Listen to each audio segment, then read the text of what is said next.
You're 41 years old. Of course, there's always Didn't look like it. Didn't look like it. Every back-to-back for the rest of the season is TBD. I am 41. I got the most minutes in NBA history.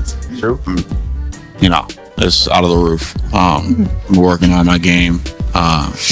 You know, I'm really confident in myself right now, so I'm ready to go out there. How different is it from a year ago? It's miles different. Like I feel very confident in my game right now. For years, the Los Angeles Lakers were viewed as basketball royalty, a glamorous powerhouse surrounded by bright lights and quiet protection. Everything about the team looked perfectly controlled, with the famous purple and gold shining, while LeBron James seemed to guide the direction behind the scenes like a producer, making sure every scene played out exactly right.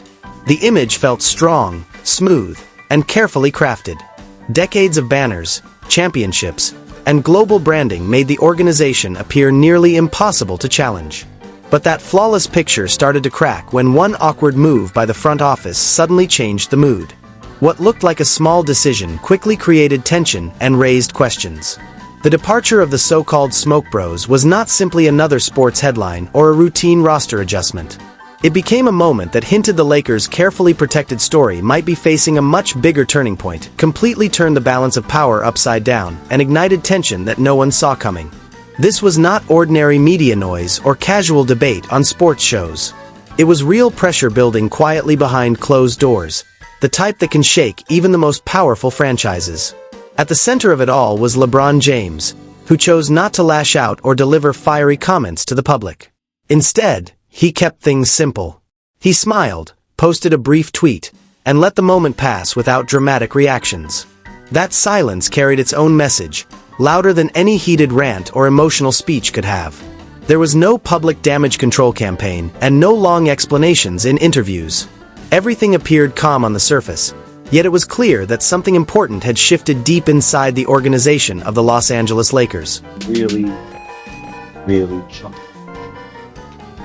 disrespectful. It's impossible towards LeBron James. I am pleading with LeBron James as a father. Stop this. Stop this. We all know that Bronny James is in the NBA because of his dad. The first game of the season, opening night, the Griffies in attendance. Have been some of the preliminary conversations you've had with your father about what's expected in the NBA and what you can expect to hear and see once you start playing?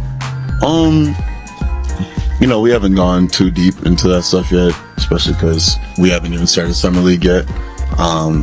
But you know, just stuff that he's been telling me my whole life, just having that work ethic and coming in and getting your work in and listening to your coaches and being coachable, stuff like that he's driven into my head my whole life. Bronny James just dropped 39 points in the G League, and LeBron had one message: smile through it all. Most people said Bronny only made it because of his dad. Now he's silencing the critics with career highs and stat sheets that talk pretty loud.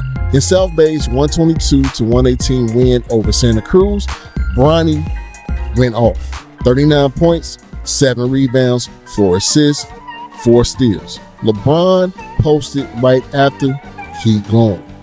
From people calling it nepotism to being the first father and son duo. Something clearly cracked behind the curtain, and the aftermath could reshape how this entire era is remembered.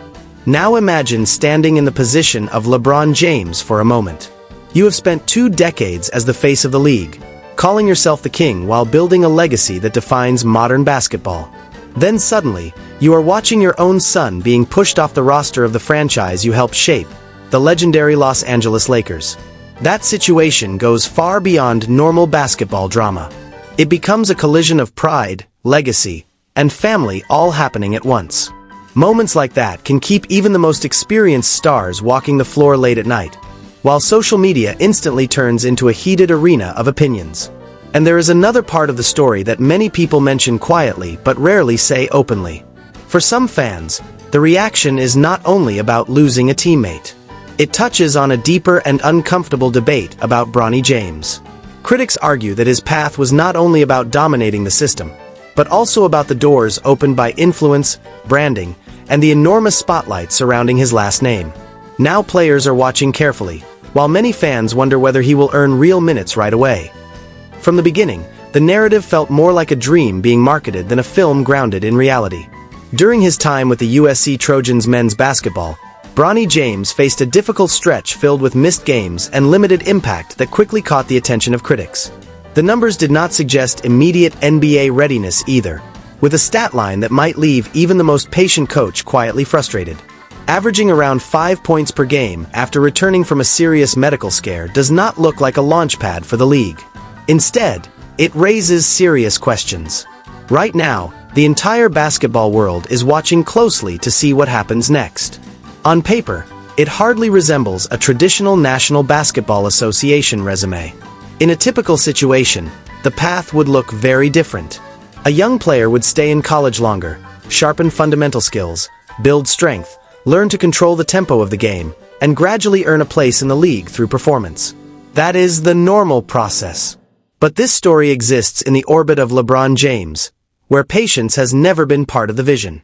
The dream of sharing an NBA court with his son was always too powerful and symbolic to postpone. Instead of a slow and steady rise, the result became a raw developmental prospect suddenly turned into a global headline.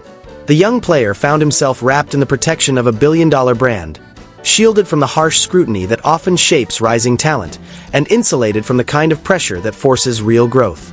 And despite the polished image surrounding the moment, the mistakes and concerns remain real. May not have the leverage to get Bryce into the NBA.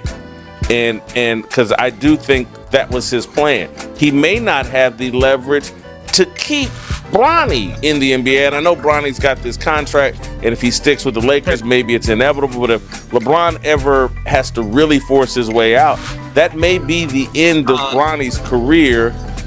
That's where LeBron has potentially miscalculated, because his greed, his desire to play with his son may end up blowing up in his face.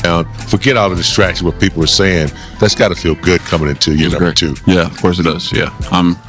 Everything is paid off. All the work, all the late nights, all the early mornings, putting the right things in my body, lifting, everything. So, yeah. What do you see as like an avenue that you might take this year? I know defensively, your bouncy, the outside shot.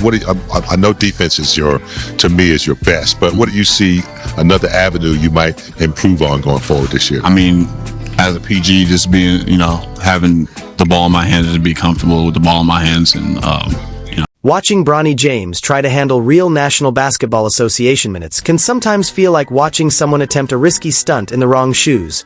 Brave in spirit but messy in execution. He often drives straight into defenders who intimidate even seasoned professionals, and the mistakes begin stacking up quickly.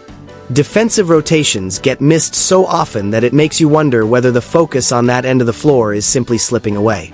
Off the ball, the movement can look slow and disconnected, with long stretches where he drifts around the court instead of actively creating space or pressure.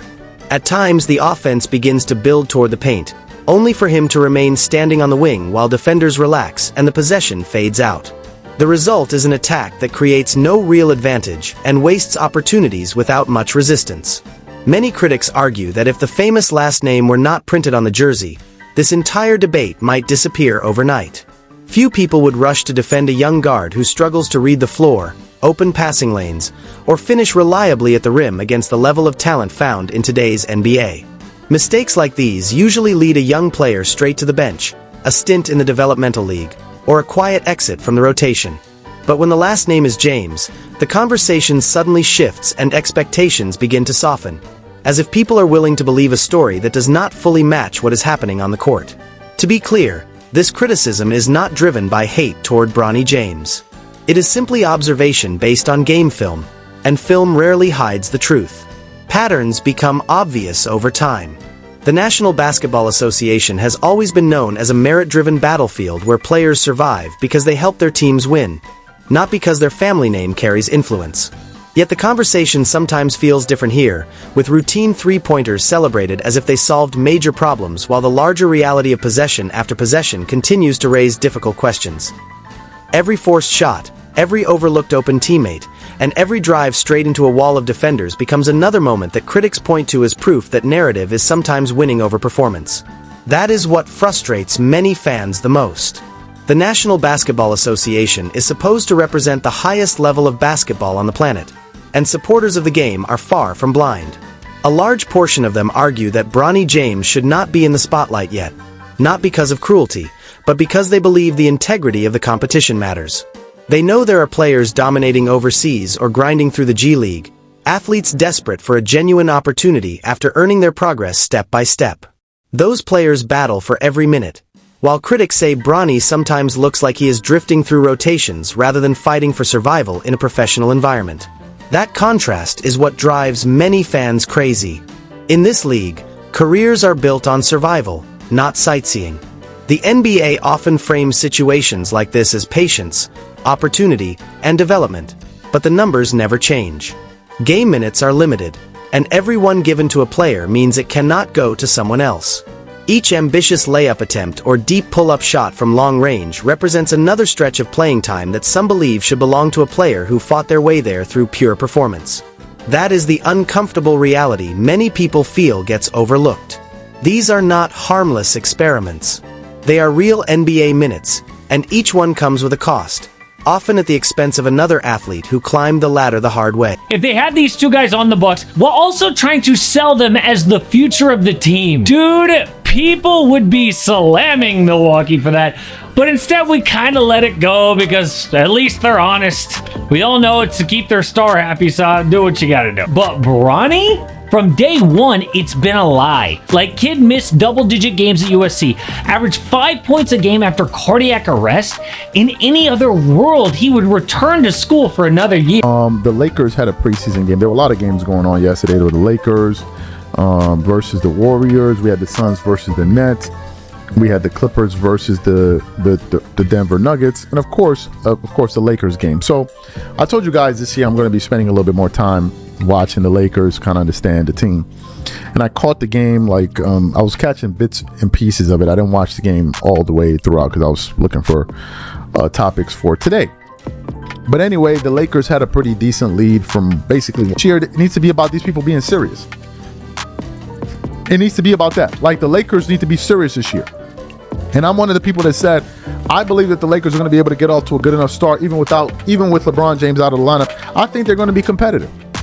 I absolutely think that the Lakers have a chance to be competitive, but I'm not with all of these antics, and I don't think he should be on the roster. It just is what it is. Y'all are promoting this guy and making headlines and all of this stuff when he doesn't deserve it. There are players on that roster that deserve those headlines, for goodness sake. Then there is the coaching staff, a group many critics believe has chosen an unusually patient approach by giving a young and unpolished prospect wide freedom on the court. Instead of a short leash or immediate consequences, the atmosphere often looks supportive and encouraging. Defensive mistakes are described as learning moments, offensive struggles are framed as part of development, and quiet off-ball stretches are explained as a player still finding his rhythm. To some observers, though, that explanation feels less like development and more like narrative protection. The role of a point guard in the National Basketball Association is normally clear. Organize the offense, read the defense, and create opportunities for teammates.